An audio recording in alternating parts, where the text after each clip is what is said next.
بسم اللہ الرحمن الرحیم۔ السلام علیکم۔ حضرت داؤد علیہ السلام کے زمانے میں ایک ظالم بادشاہ تھا۔ لوگوں نے حضرت داؤد علیہ السلام کے پاس اس ظالم بادشاہ کے ظلم کی شکایت کی اور حضرت داؤد علیہ السلام سے عرض کیا کہ اے اللہ کے نبی، آپ ہمیں اس ظالم سے پناہ دلوا دیجئے، اس لیے کہ اس نے قتل کیا۔ چنانچہ حضرت داؤد علیہ السلام نے اس کو سولی پر چڑھانے کا حکم دے دیا۔ وہ پہاڑ پر رات کو سولی پر باندھ دیا گیا۔ لوگ اس کو وہاں چھوڑ کر اپنے گھروں کو چلے گئے اور وہ ظالم سولی کی لکڑی پر تنہا رہ گیا۔ اس کے بعد اس نے اپنے معبودان باطل سے گریہ وزاری کی، لیکن انہوں نے اس کو کچھ فائدہ نہیں پہنچایا۔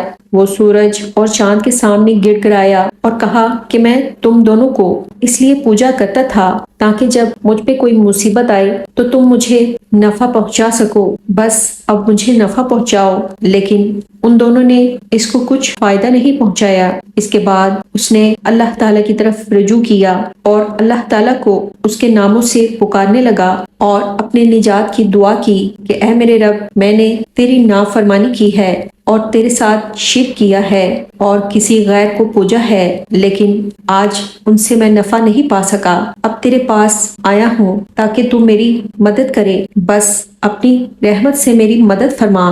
اللہ تعالیٰ نے فرمایا کہ اس نے اپنے معبودان باطل کو عرصہ دراز تک پوجا، لیکن ان سب سے اس نے کوئی نفع نہیں پایا۔ اب یہ مجھ سے پناہ مانگ رہا ہے اور مجھ سے دعا کر رہا ہے، تو آج میں اس کی دعا قبول کرتا ہوں۔ بلا شبہ میں پریشان حال کی دعا قبول کرتا ہوں، تو اے جبرائیل علیہ السلام، میرے اس بندے کے پاس جاؤ اور اس کو زمین پر سلامتی اور عافیت کے ساتھ اتار دو۔ چنانچہ حضرت جبرائیل علیہ السلام نے ایسا ہی کیا۔ صبح کو لوگ حضرت داؤد علیہ السلام کے پاس گئے اور ان سے کہا کہ اس ظالم کو لکڑی سے نیچے لانے کے لیے ہمیں حکم دیجیے۔ چنانچہ حضرت داؤد علیہ السلام نے ان کو حکم دے دیا، لیکن جب وہ لوگ اس کے پاس پہنچے تو اس کو زندہ اور صحیح سالم زمین پر پایا۔ اس کے بعد لوگوں نے حضرت داؤد علیہ السلام کو اطلاع دی۔ چنانچہ حضرت داؤد علیہ السلام اس کی طرف گئے تو اس کو ویسا ہی پایا جیسا کہ لوگوں نے بیان کیا تھا۔ حضرت داؤد علیہ السلام نے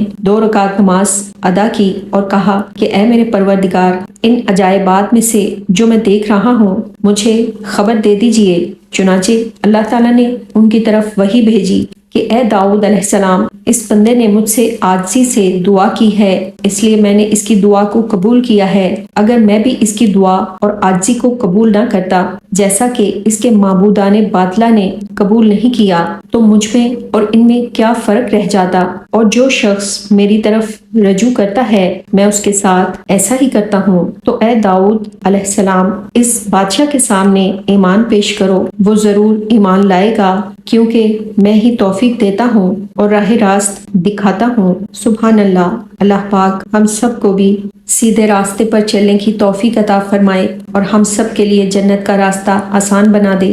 آمین۔